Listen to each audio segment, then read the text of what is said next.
quick introduction here. My name is Connor Jensen. I am the Global Field CDO here at Dataiku.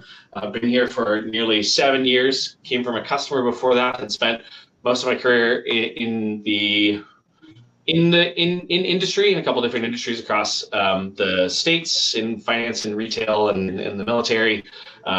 Excited to come and sort of share both on this topic here around the evolving nature of BI in the current place. But I also have with me Cody Brooks, one of our solutions engineers. Cody, why don't you go ahead and introduce yourself? Yep. Hi, everyone. Good to be here. My name is Cody Brooks. I'm a solutions engineer here at Dataiku. So I've been here slightly less longer than Connor. I've been here for about a year now. Actually, I think my 1 year was yesterday. Been in the industry for a few years, though, before this. So really looking forward to this webinar and answering any questions you guys might have.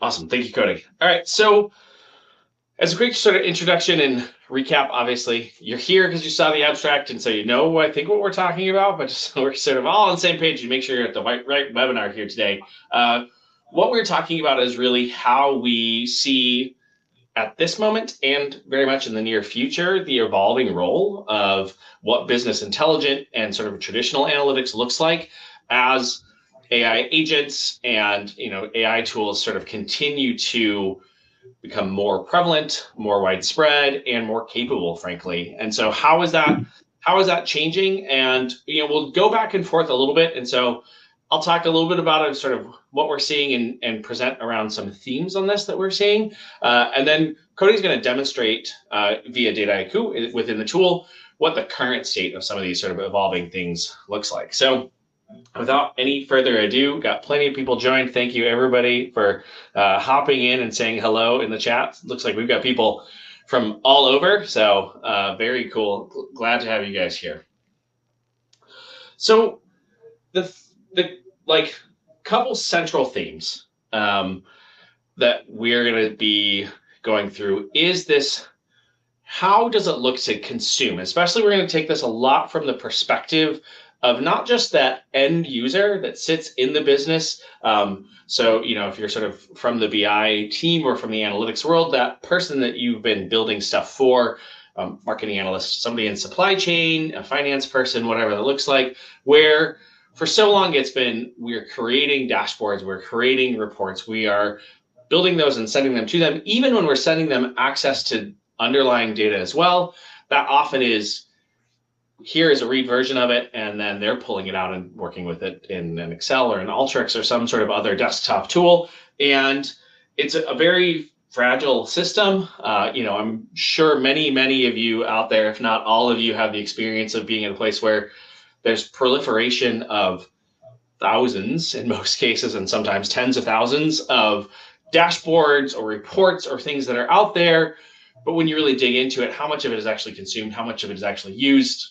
Typically, only a fraction of those are really being used. We can look at a couple of examples of where we've had customers sort of migrate that type of stuff to Dataiku, and the first thing we will try to do is a rationalization of things that are either duplicative, where you have 15 or 20 different dashboards all saying the same thing, although usually slightly differently, or you just have, again, thousands of dashboards that aren't being used. And we tend to see like at least 80% of the things that are out there don't need to be rebuilt, don't need to be migrated because it's just not being used. And so this is what this world that we're living in from a BI perspective today looks like. And we see this moving into new patterns, right? And so these aren't necessarily all brand new, right? Like, there are ways that we work with things like dashboards, but changing, and we'll talk about that, sort of like, both dashboards being standardized and centralized and flexible in a way that they aren't today, and as well as additional things of the sort of on-the-fly conversational analytics that we're starting to see via the generative AI tools and agents. But there's a lot of pieces there. Thank you for the comment, Matt. For those who have joined webinars with me before, this is the first time that I'm clean shaven in like 6 years or something like that. So it's still weird to look at myself on camera. We also have the analytics and AI generation side of things. Like, how are things being created? Not just those end products, not just I have a query of some data, but how are we actually creating these data products via natural language, via these generative AI and agentic tools? And then the ability to sort of do contextualized analysis, which is often what the role of that sort of end user analyst is bringing the context, which means not just the raw data, the hard data, your sort of structured SQL-esque stuff, but bringing in unstructured data, bringing in, knowledge and everything like that to create not just here is data, but here's the key messages. Here's what this data is actually telling us, not simply here's a chart. That is starting to be able to be surfaced, autonomously to those analysts to be able to sort of create these things. The next idea here is very much this is all cool, but what are the challenges going to be in here and what's this going to look like? Some of these, common sort of questions about how this is working is how do we make sure that everybody's looking at the same information and it's the right information? That's a core problem that we already have today. We talk a lot about, and we will talk some more about today, the challenge of obviously agentic or generative AI hallucination, things like that. And the challenge is, when we look at the people that are, or the sort of existing, if I have to ask a question of, human analysts today, we already get a lot of, especially talking to executives of, well, if I give everybody access to this data, I get 12 different versions of the truth for every single person who touches it. If I ask 3 different departments for the same number, I'll get 3 different results because of those slight little differences and things like that. This is, for lack of a better word, like human hallucination, because we're all using that same data, but we put our own spins, our own context on it. And that's one of the challenges that we're trying to work through. And this is where we see this evolving, is that this is not a question of machine intelligence or human intelligence, but it's really how are those things weaving together to do this, to create our common references, to make the outputs trusted. Answer this question of should all employees be able to do this? I mean, I firmly believe in the yes, but within the guardrails and with the observability that you need to have that allows for things to be auditable, both, again, those automated machine learning decisions, as well as then, human decisions. All right, so let's dig in here. There are 5 sort of categories here that we see this, or 5 dimensions, I guess, that we see this changing along. And like I said, I'm going to go through some of these and talk about them a little more on the abstract side, and Cody then will then demo this out and hopefully make it a little bit more concrete as what we're talking about. So many of the things I talked about in the upfront here were interfaces. How are we versus how will we interact with data? I talked before, right? There's static dashboards, there's reports that are sent off into the ether that maybe gets consumed, maybe they don't get consumed, or there's a ton of manual data manipulation in spreadsheets or spreadsheet-like tools where I can't get to the answer that I need to via the dashboard that's provided to me. I need to pull that data out and work with it somewhere else, which then, of course, if we're on the data side, becomes a challenge of not knowing who's using the data, how they're using it. If I'm providing data and it's not the right data, I need to know that somebody needs to do it. So what will that look like? Hopefully, as we're changing and going forward, a lot of this really becomes this idea of this conversational workspace. How can I have access to the appropriate data in a live fashion, structured, unstructured data, modeling and forecast data, all of these things woven together in a way that I can access them and see them, but work with and request from the data what I need.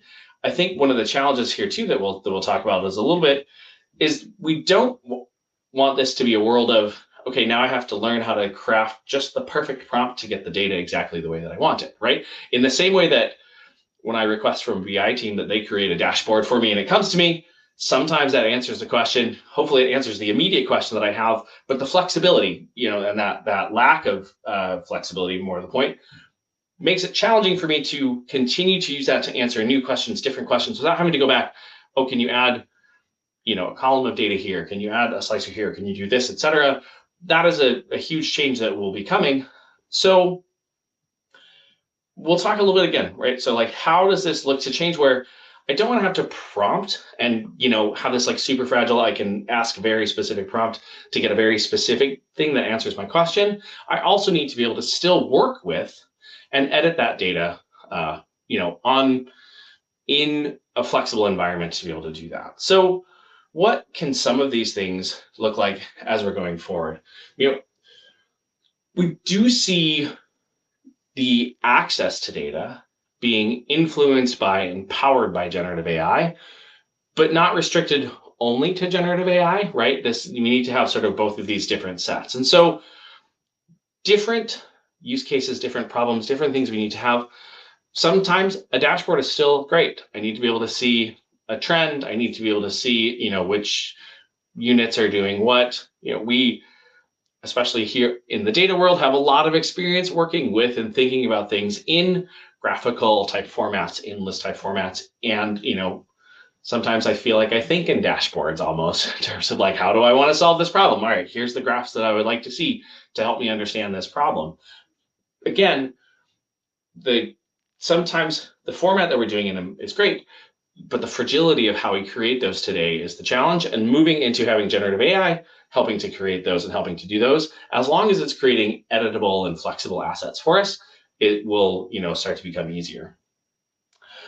We also see, of course, the world of agents really making a big impact here in an agent having access to different data sources, to different models, to different aspects of your data to be able to help answer those questions. Some of these can be enterprise agents that have been built on top of curated data and have very specific tools into them, or especially for people who are used to working with data themselves, the ability to create their own agents. I see this personally a little bit of a evolution of the idea of the sort of citizen data scientist, where for a long time, there was this hypothesis that people would, become more data sciencey, that your average person could learn. Again, this usually started with I'd like to become a citizen data scientist. And then the answer would be like, cool, go learn to code in Python and then come back and we'll help you do that. That is not, I don't think that was ever really a super realistic way to look at it. I also think that the notion of that is a little bit flawed in that, a marketing analyst who learns a little bit of data science and learns how to use these tools is, in many cases, still going to be a marketing analyst, just using better and more powerful tools. But agents are really changing that. And we'll definitely show some of that today of how working with agents can really take what you're doing today. It doesn't mean you're suddenly a data person or you're a data scientist or you're going to spend all of your time in it. It's going to help you do your job as an analyst of whatever flavor that looks like better. We also have to think about things like, very frequently, when we are presenting our findings, when we're presenting our data, whether that's internally, whether that's out to a board of directors, whether it's an investor meeting, a team meeting, whatever that looks like, we're not always presenting that data from within the system itself. We need to pull that out and create a presentation, create a PowerPoint, create a story around that. And that's another area where we can start to automatically generate those. Again, not generating them as a static thing where I have to perfectly be able to prompt this out of the gate, but to be able to take, so if I think back in, when I was in the finance world, creating those sort of monthly FP&A type reports where I'd then go and sit down with the, head of a BU to talk through, here's what we're seeing, blah, blah, blah. I would go through and create these slides. And then there's a lot of, okay, this unit did this unit did this, here's what we're seeing, here's the key message, etc. How do we create those autonomously, or again, create the first draft of those for it, where this isn't a very manual process to create those? The other thing also then on the back end side of it, so we're talking about sort of outputs here, but there's also a change in the interface of how we find data, how we access what's within our systems, as things like semantic search with, whether it's graph databases or other sort of semantic layers in between, help us find the data that we need in a much easier and more flexible way. Or we have AI-assisted data science where we start to, again, create those machine learning, those data science type products without having to go and learn how to code first or get a degree in statistics first. We should, definitely have tools that help us do that, make sure that we are using the data in the right way. But this is how this is and will be changing. We'll show a couple examples of that.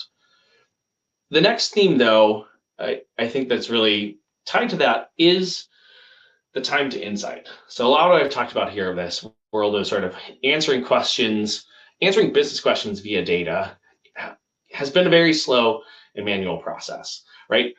Sometimes hours or days.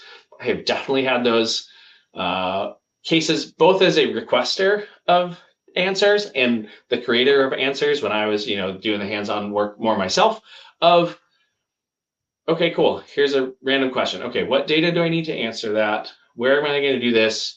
How do I, pull all of it together? And sometimes that's quick, and sometimes that's my weekend. And sometimes I ask a question and it takes me a week to get that answer back because it's messy data under the hood, et cetera. How do we speed this up to where this becomes instant or near instant? Again, with that sort of explainable and adaptive nature to it, because the answer that comes right away is not always the perfect answer. In fact, it's rarely the perfect answer that first draft that you get. So the ability to iterate through that and adapt it is really, really important. As we think about, not every problem you need to solve from a data perspective goes through this sort of full life cycle. Sometimes it's one time I'm pulling the data out, I'm preparing it, I'm doing some analytics, and I'm getting an answer. Sometimes I'm pushing things out to where I need to do actual predictive machine learning, and I'm doing model training, I'm doing evaluation of stuff, I have to validate things. Maybe I'm having to deploy something into a production environment that has, a model or an agent or whatever, and that needs to be then, monitored out in production. Any way you slice it, these different steps, we see big potentials to move faster through these, whether or not you're doing the full sort of life cycle of a production, report, dashboard, agent, model, et cetera, or if I'm just answering a question, that my boss asked me this morning that I need to get him an answer to, him or her, I should say, an answer to. Actually, it is her. So my boss asked me, I have to give her an answer. So having, there's different themes in here. One, the first is just how do you consolidate? Where does that information come from? How do I get out of the world of having to go to 3, 4, 5 different SQL databases or this cloud and that cloud and this old on-prem thing to be able to pull that data together through? One, just from an access perspective. Two, with things like cataloging the semantic search, having quicker tools to be able to sort of evaluate that data without having to do it really manually, and having hopefully some guardrails on that to make sure that I'm using the appropriate data and I'm using it in the appropriate way. Then as I start to process it, again, what are the easier, quicker ways to do that? Some of that's AI assisted. Some of that is through, writing some code. Maybe that can be low code depending on my skill, but also having all of this being traced, right? So it's not, I came up with an answer, and if somebody needs to replicate that answer or ask me questions about it, we're digging through Excel formulas together, right? How do we quickly be able to look at the lineage, be able to look at all the transformations and everything that's happened in doing that? On the training side, there's a lot that can help to speed up and do that machine learning type of stuff, especially by having the right parameterization, the right hardware used to do that. Again, how do we do that where I don't need to move the data into a different platform to be able to do things, change stuff around? And then on the production side, we talked some about that. That actually, when I think about sort of my time in industry, often it took as long to produce, to move to production, as it did to create a model or an insight, especially things that were persistent or had APIs and that type of stuff. How do we shorten that? That can often be the fastest part to speed up. And so we'll show a little bit of sort of how that's changing from manual coding and deployment and everything like that. So, all right, so I talked a lot theoretically, a couple things here. I'm going to stop sharing the slides for a minute. I'm going to throw it over to Cody, who's going to go through some of what we see these things looking like, here in the near term and in Dataiku, and then we'll come back. Awesome. Let me go ahead and share my screen. Hopefully everyone can see that okay. You're good. Sweet. So in the past, hopefully this looks exactly like you all have probably been dealing with BI tools for the last decade and a half, right? Whether this was dashboards in Dataiku, Power BI, Tableau, name your BI tool, things have looked like this, right? Your line of business users, your consumers are going in here, they're seeing a dashboard, and they're having to do, drill down manually. They're having to go ahead and slice and dice the data within here. What that creates is multiple dashboards on top of each other, right? Because every time someone needs a separate view, they need to go to the analyst, and the analyst is then building that view for your line of business users to be able to see. So that is hopefully going to become a thing of the past. Now, once again, dashboards are not going to completely go away forever, but the AI side of things is allowing us to drive deeper and quicker into insights even faster. So what does this look like in Dataiku? So this is Agent Hub within Dataiku. So this is going to be your one-stop shop for your agents. And as you can see, it's a conversational interface. Like I'm sure almost everyone in here has used ChatGPT or Gemini or something like that. So from here, right, your end users can go in here and immediately start a conversation. They have the ability to go ahead and draft their own agent very quickly and share within others within their organization. Or they can choose from an enterprise agent that has been created from them by your analysts within your team, governed by your organization, which we'll get to a little bit later. But let's say you're N- business user, right? They've gone and they've looked at the dashboards and everything, but they want actual insights, right? They want natural language of what's actually happening within their business. They can immediately just kind of select the agent here, and they can even ask it like, what can you do? The agent is actually going to go ahead and think, and it's basically going to go ahead and say, here is what I can do and what I'm available for you to go ahead and ask some questions. So this agent, as you can see here, can help me explore, summarize, and compare business documents, both structured and unstructured. So from here, maybe I want to go ahead and ask it, what are our main drivers of profitability? And I had to practice typing profitability a few times because my typing is not that great. So from here, this financial analyst agent that's been created for me in the background, we can actually see a list of activities that it's performing. So it's actually calling on that agent. It's thinking, it's using a few tools that have been tagged to that agent, which is both a structured knowledge bank search and an unstructured data knowledge bank search. Once it goes in and thinks, it's actually going to give me a response. So here we see a direct response immediately in conversational form, right? So it's telling me revenue composition and growth, expense management and operating leverage, pre-tax margin profitability metrics. So I'm getting immediate insights into my data rather than having to interpret the dashboards that have been created for me. And I can continue asking questions from here. So I see supporting numbers and a basic summary. I can continue in stories, which is going to allow me to create automated PowerPoints with this information that it's allowed to see me, or that's allowed to, I've been allowed to see within the Agent Hub. And then a really cool thing is going to be the trust that your end user is going to have with this, right? Am I trusting that this agent is giving me the correct answers? So immediately from here, I can actually see details. And in that same sort of panel where the activities were for me, I can go into the sources and see, okay, I'm getting information from some PDFs here, another PDF, let's see, just a bunch of PDFs. I think maybe we'll get a PowerPoint or something here in a second. So here we're actually pulling from structured data of an Excel file here. So as you can see, we're seeing that the agent had the orchestration on the back end to be able to go in and search all of these documents. I've given it the ability to search and make reasonable insights into the questions I'm asking from here. On top of this, right, this has been mostly a conversational side of things. I'm asking a question and answer. These agents are going to be able to allow you to perform actual tasks too. So some of that could be running a model in the background. So that financial forecasting model that we saw, maybe we use this agent to actually run a model in the background. We can do things such as fill in Salesforce fields, craft and send emails, and so much more within the agent side itself. So instead of needing to go through a dashboard, create a new dashboard every single time you're wanting to slice and dice the data differently, the era of agents is allowing us to get insights a lot quicker than we have in the past. So really the point is to radically improve the access, speed, and depth of the insights that you're wanting to ask. So I'll go ahead and stop sharing there and pass it back over to Connor. Oh, awesome. Thank you very much. Let's go ahead and jump back in. So one of the things that Cody mentioned there, as he was talking about that on this trust side, this is talked about it a little bit. It started my preamble of, this is a challenge for trusting data, whatever the source is today, right? Whether that is a I'm the analyst like digging into the data myself. I'm an end user asking somebody to pull it for me, or I'm a business person asking, a business leader sort of asking different departments to do that.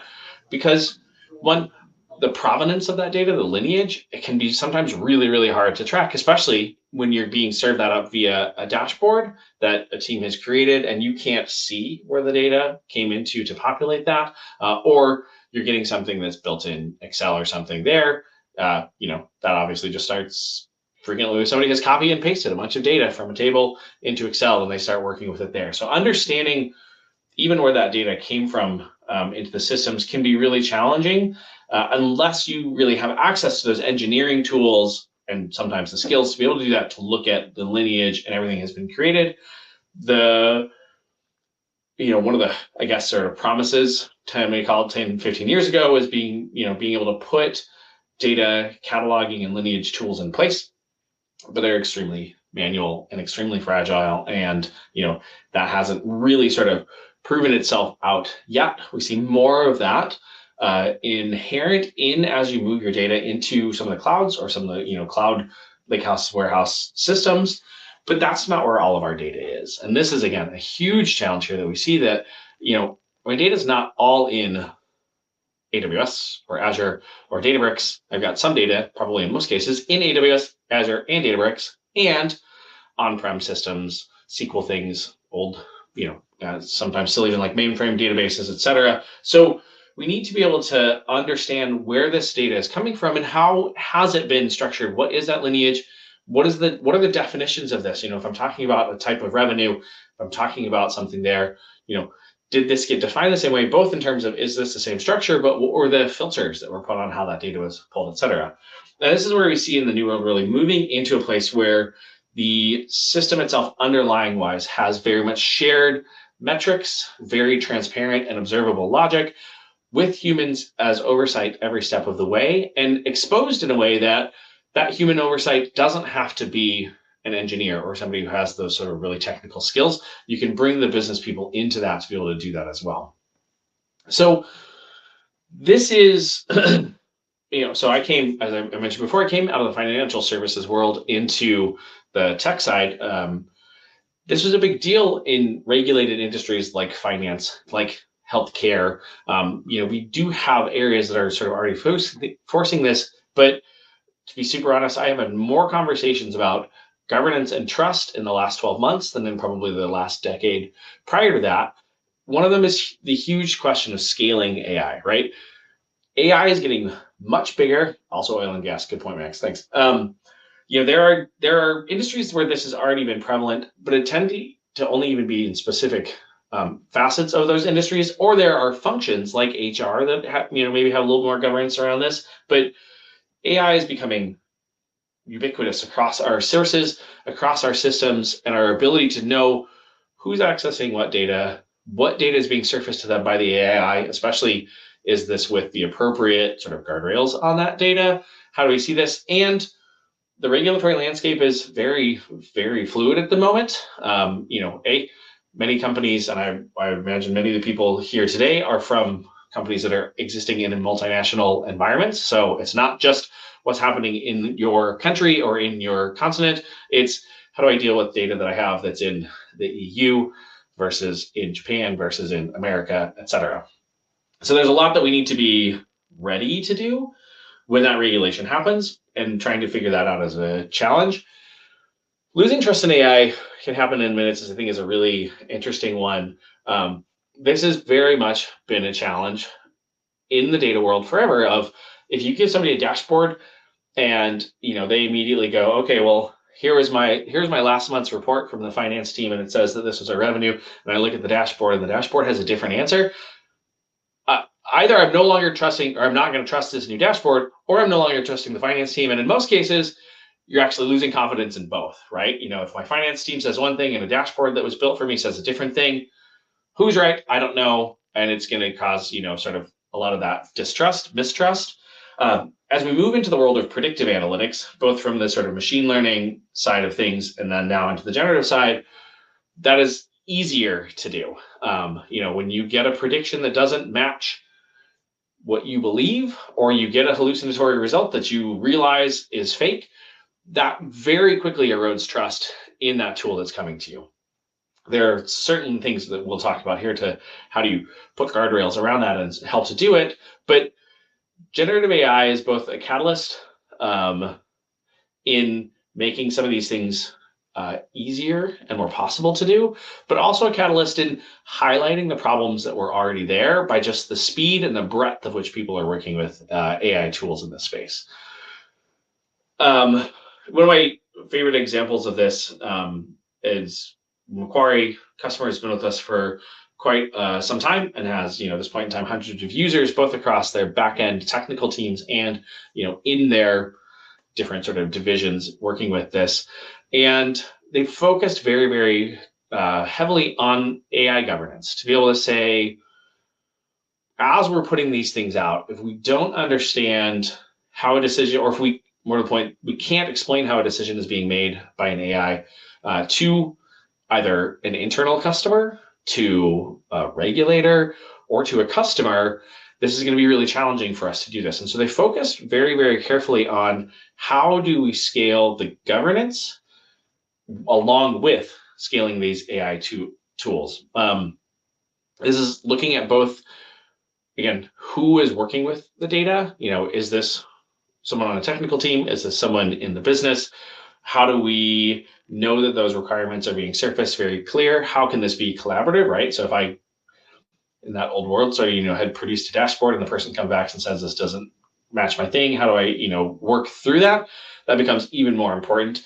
I often, as we were producing data science, machine learning type products, would be really frustrated when somebody would say, oh, the results are bad and so we don't use them. And you'd hear that 6 months after you'd launched a model or something like that, versus having that feedback early, helpful, and being collaborative.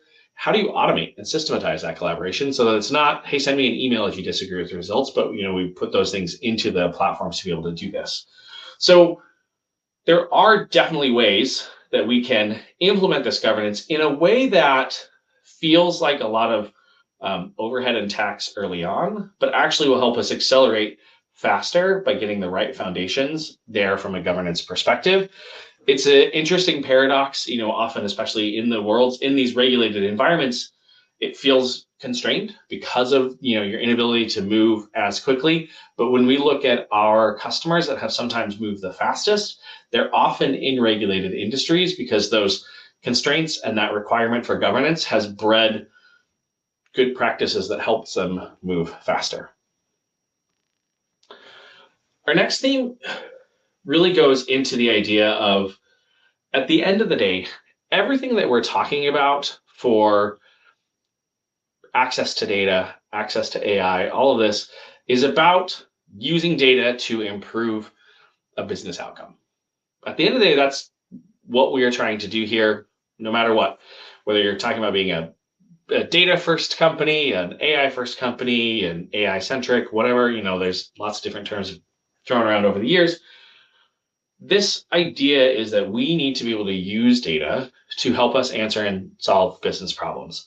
And in the past, actually sometimes as I was typing this one up and thinking about it, like previously there was a lot of access to data, but inconsistent understanding of it, inconsistent ability to sort of use it, and in a way that would, whether it was because of mistrust, because of not access to the right data or the right tools and skill sets to do it, would really mute the impact of those. I remember an example of deploying something at a company where we were one part of a process. We deployed the tool, and when we went back and talked to those users after a few months of testing to sort of see how it was going, they basically said, well, we have manual levers on the back end after your prediction engine comes in and does it. And, if we disagree with it, we then just can use these levers to undo the impact of the model that you had there. And so whether or not our model is right or those users are right is really inconsequential. And to be fair, probably both of those, right? Sometimes the model's wrong, sometimes the person's wrong. But if we've built out a model that then is not changing and impacting the results from that business process, then it doesn't really matter. And a lot of this was because of either, we had access to the data, different people had different access to the data and different levels of understanding, either better understanding of the data or better understanding of the business itself. And so this is really where I come to this idea I talked about earlier of how do we blend what the machines are really good at and the precision and the possibility of the data with the human judgment to make sure that this is a good answer, that this is the right case, this is how we actually want to solve this. So one of the things that is a evolving state here, as we look at things like, there's a lot of different themes in here, so we can look at, how do we use data for worker augmentation? Things like Copilot to, make it so that I can have a code assist or, an agent to provide me with data faster or something like that. Process automation, using AI to do that rather than sort of hard coding RPA type processes, and taking a set of steps that is maybe even still sort of deterministic, but having like intelligence in it to be able to say, here's where, I can move faster, here's where I can skip stuff, or here's where things aren't quite working. But this is still, how are we using these AI tools to accelerate the way we already work today? And the challenge and what's coming over, in sort of the near future here is how do we stop looking at a process today and saying, okay, I can drop AI in here and speed up this, or I can drop in this. But how do we actually start thinking from the outcome on the way back to be able to change those processes, to be able to change those systems, leveraging AI and data in a different way? This is one where we see really both interesting and helpful. I get asked on, when I'm talking to industry analysts and stuff like that, where's the ROI? There's a lot of money being spent on AI tools, a lot of money being spent on AI tools. Where is the ROI? How is this happening? Obviously, we work with customers in a lot of different places, and we hear from them. I can only share so much, but to say, where is this value coming from in terms of what are the impacts and the changes, and what's the actual, the real, at the end of the day, CFO wants to know, I spent this, what did I get back for it? There's a huge variety of places that this is coming into place. I just have a handful of them on here around faster development of things like patents, or faster customer service, faster marketing insights by being able to do things at scale with more, automating things like insurance inquiries, where this is not just a simple Q&A, but needs to be able to sort of dig into a policy or something like that. Improving the speed to market of things, so like marketing campaigns, or the speed of information going to our employees, help them make better decisions, not automating those decisions, but giving them more information to do that.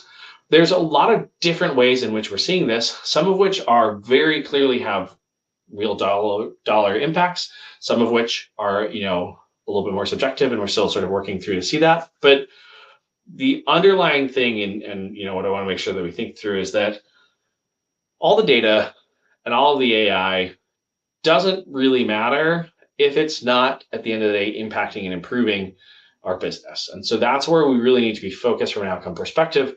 The outcome is not a dashboard, or the outcome is not a report, or the outcome is not deploying an agent. The outcome is, did that report or dashboard or agent or whatever it was, did that change somebody's decision? Did it get us a better result to that business problem? So I'll pause again. I'll throw it back over to Cody, and he'll actually demonstrate through some of this stuff on the trust side, on the outcome side, how we are seeing that changing. You are muted, Cody. Could only do one thing at a time. I couldn't unmute and share my screen at the same time. Awesome. So thanks, Connor. So what does all of this look like in Dataiku, right? So to start, I think from my role, right, what we're seeing a lot out in the field is organizations want these AI insights, but really what they actually need is transparency, oversight, and insurance of the quality, right? So Dataiku is going to provide you really with the traceability, the monitoring, and the governance, both for the data and the agents and the AI that you're using. both from an analyst's perspective and at an organizational level as well. So I'm taking us back to that agent hub that I showed you a little bit earlier. And on the fourth option down that I kind of skipped over last time is a monitoring factor. So from here, agent hub admins can go in and monitor the number of agent messaging, the feedback that people are giving, and the activity that you're seeing. So this is just a high level of overview of how your line of business users are actually kind of thinking of how the agents are responding. So we can see positive, negative feedback right here. If you want to drill into actual conversation, like why the agent did the way or acted the way it acted, right? From my C details, we've gone over sources and activities, but at the bottom of activities, we actually had this option down at the bottom to view Trace Explorer. So all of these questions and responses are going to have traces in the background to actually go in and be able to kind of show you what's happening. So I can actually see this exact trace, what the message was, what got sent, what the query was, why the assistant chose what it did, and the output that it's given. So your analysts are able to go in there and drill down and see, okay, why was the agent acting upon the way that it was acting? On top of that, right, in the platform, we can provide things such as evaluations. So as you get these conversations and answering and responses, all of that can be tracked within data sets, and you can build out evaluations on top of that with no coding or coding within the platform that you'd like. So as you can see here, we see an LLM evaluation, and here's a really good way to build out how things are performing over time. So you can keep track of these and have these automated on the back end so that your agents or so that your analysts can trust that the agents are performing well over time at a monitored level. From an organizational level, what are some of the things that Dataiku provides? So we're going to provide a lot of guardrails, safety guardrails, quality guardrails to make sure that things like PII detection and toxicity detection are all within these as you are opening up these LLMs to your organization. A big thing that within the Dataiku platform is cost monitoring. So we can provide kind of estimates of how things are acting from a cost level, right? These LLMs aren't for free. So this is something that organizations are taking advantage of within the platform to kind of keep track of what they're seeing from a cost perspective. And then the last thing, and probably the most important in my eyes, is the governance side of things. So within the govern node, within Dataiku, what you're seeing here is a way to make sure that not only we're governing these projects from an overarching level, but that these agents and generative AI products that your analysts are creating actually have eyes upon those. So as you can see here in a second, you will see risk matrix that we see. We'll see project reviewers and how people sign off on the project. But as you can see here, right in here, I can see risk matrix for all my business initiatives. So I can have business initiatives across my organization. And as you can see here, we've been kind of talking about a finance project and a finance chatbot so far. So I have my finance business initiative. As you can see here, I can see a risk value matrix on both not only the business initiative, but against projects too. And we can see who owns this business initiative, the projects, and the type and scope of the initiative too. So if I wanted to, I can go down and find my project, which is this financial analysis assistant. We can see where this project is in its life cycle. And not only from a project where I can see my sign-off reviewers and approvers within the project, I can continue drilling down into specific governed models, right? So that agent that I've been working with, this financial analysis assistant, I can drill in here and I can see what version of this model I'm on, what governed project it is, timeline attachments, or anything that we'd like to see to it. Most importantly, what I think is you can drill into that actual agent itself and you have your model sign off, right? So anytime your analyst goes in there and makes an update to this agent, perhaps, you're going to have different levels of your organization and want to be able to go in there, provide feedback, or provide an approval based off of what they're seeing. So your IT and operations, your risk and compliance, your business users, all of them may be testing out different things within that agent itself, how it's performing, is it keeping track, is there monitoring on the back end? All of that, you can request feedback from those line of business leaders, and then get a final approval for that to be signed off and then be able to be deployed in production, all kind of within the platform itself. So like I said, as your analysts are going in there and making updates, here we can go ahead and we can see your organization is keeping governance on this, not only from a model agent perspective, but all the way up, making sure that's tagged to a specific project and a business initiative to make sure that governance is in place.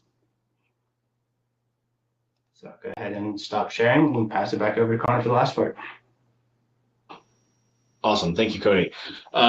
So a couple final thoughts here, and then we'll jump into, there's a bunch of really great questions in the Q&A. So a couple last thoughts here, and then we'll transition into answering as many of those as we can get to, is this final thing of the role of the analyst and how will our jobs as the data professionals, as analysts change. If we think about how this, I've talked about this much already, manually rebuilding reports, explaining a metric on a request, justifying how you did something, or constantly ad hoc, here, do this, do that, do et cetera, building data models, building spreadsheets, whatever, to answer our questions, versus ideally this new world of being able to direct attention to the right aspect that's in the data that's being provided, being able to create the quality and the structures and to validate the outputs of what's in there, but not, having to create it manually every time. A little bit of that sort of like in the loop versus over the loop type of idea. And so, one example that we've, talked about or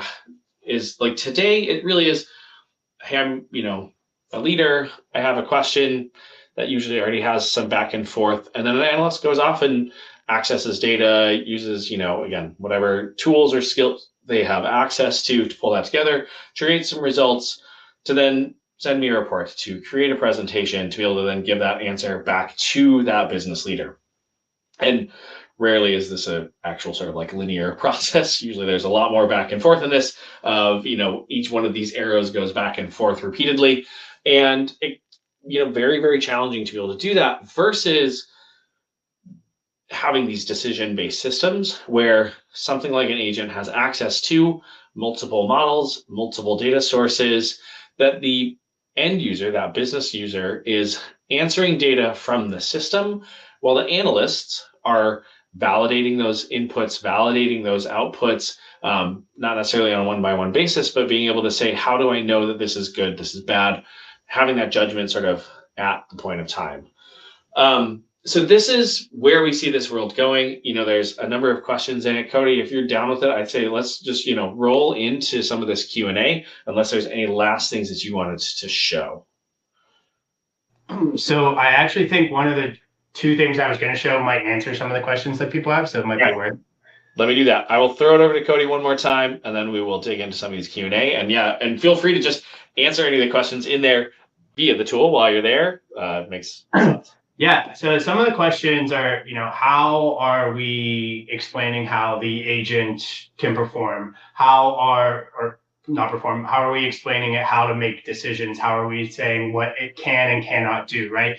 So that's the new life of the analyst, right? The analyst role that Connor was actually talking about. So instead of, writing a SQL query to get an answer for a line of business user, creating a dashboard, the new analyst role is actually monitoring the responses of the agents and iterating the process of creating these. So as you can see here, this is the actual flow on that back end of the agent.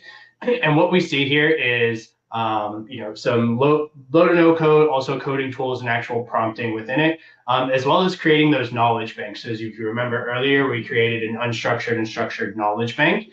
So we're taking information from our PDF, PowerPoints, Excel files, data sources, whatever it may be, and creating knowledge banks. So the tools that the agents have access to, right? So as you can see here, these are the tools that we've created. Now you can create coded tools, right? So we have coded tools out right here. Someone earlier asked if we can run local MCP servers or bring in MCP servers from others. Yes, we do have an MCP server tool here. And then we have simple visual tools itself, so SQL queries using knowledge banks. So here are how your analysts are going to iterate on, okay, making sure that the agent itself knows how to use this tool properly. So from here, you can say, hey, what the description is for that knowledge bank. You can run tests and see tool descriptions. Once you then create these tools, then you have actual visual agents or coded out agents itself. So from this financial analysis assistant, as you can see, as you iterate on versions, you'll see multiple versions here. We have version 1. So here is where we're kind of prompting and instructing that agent on how to act. So, right, you're a decision support analyst, your knowledge-based source consists of, your tasks and clues. So we are prompting that agent on how to act. So I think there was a question earlier in this world of multi-source, if you want an agent to choose one source over another in certain acts, you can tell it to do that here. And that's where the analyst's knowledge comes into play. So they're providing the agent what they would typically do so the agent knows how to act, right?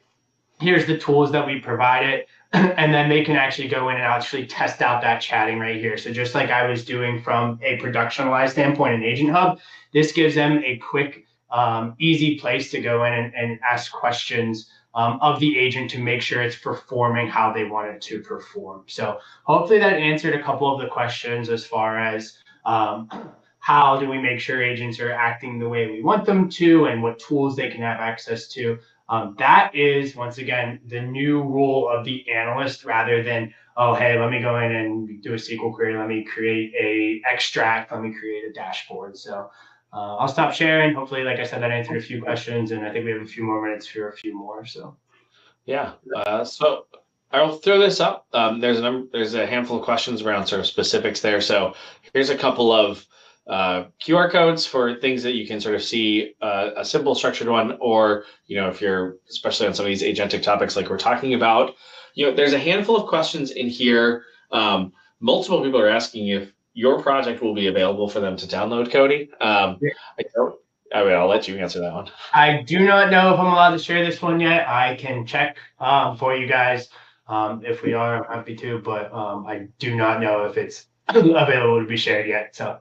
I will say, so the one that he is talking about here, we have a number of our business solutions or Dataiku solutions that have agents built into them already that are available for download either in the tool or via the website. The one that he was showing here today is, I'm pretty sure, like up and coming one, so I don't think it's available yet. But we'll try to track down when that's released and send that out when we send out the email with the slides and the recording. A couple pretty quick questions, like a little bit more technical and easier to do around things like MCP servers, external data, REST APIs, all of that type of stuff. All of those things are available as tools for an agent, provided you have the right sort of networking and capabilities like that. And one of the cool things is, as Cody was showing there with the tools for the agents, is there's a lot of out-of-the-box tools of access to a predictive model that's been deployed via Dataiku or MLflow, or access to this data source, or access to another agent, and sort of doing that like agentic orchestration of multiple agents. Those are both available as visual tools within Dataiku, and we see that becoming much more and more prevalent. Dataiku and everywhere of the ability to do these, but also there's always that ability to, I can code, or I can work with an engineering team to code access to, or to create an MCP server, or access an external one, an external API, MCP, et cetera, et cetera. So there's a lot of flexibility in these, and this is one of the challenges of that agentic sort of orchestration, topic that is growing as the ability to interact with all these different agents and data sources accelerates. Knowing, as Cody was talking about there at the end, which tool did it access? Did this agent pull up the right tool that I think it should access? How do I do that? He showed in the stack trace that you can look at, I did a query and here was what it did to respond to my specific query. But if I'm on the back of the house side, I want to be able to look at all 1,500 times that agent responded to a question today, and what tools did it use? How did it do it? If it was asked the same question or roughly the same question, 10 different times, did it give the same answer? Or when it was asked about a specific type of data, did it go to the same data source every single time? Or are there conflicts? And that's how we start to think about So there's in sort of inference, and then over time, how are we structuring these? There's a lot that we will continue to sort of be able to work through. That having the ability to see all of that, is a challenge. Another question that I definitely wanted to say was I saw Tom's question around sort of, especially for smaller organizations, what does it take to accomplish this? And it's the same, I guess, not to be like cheeky, it's the same question for a big company, and sometimes honestly harder for large companies than it is for small companies. The thing that I sort of sort of three key things that I see, in being able to move forward for this is, one is connecting and creating access to as much of your data source through, simplified front end, or, ideally sort of like one access place for all of that.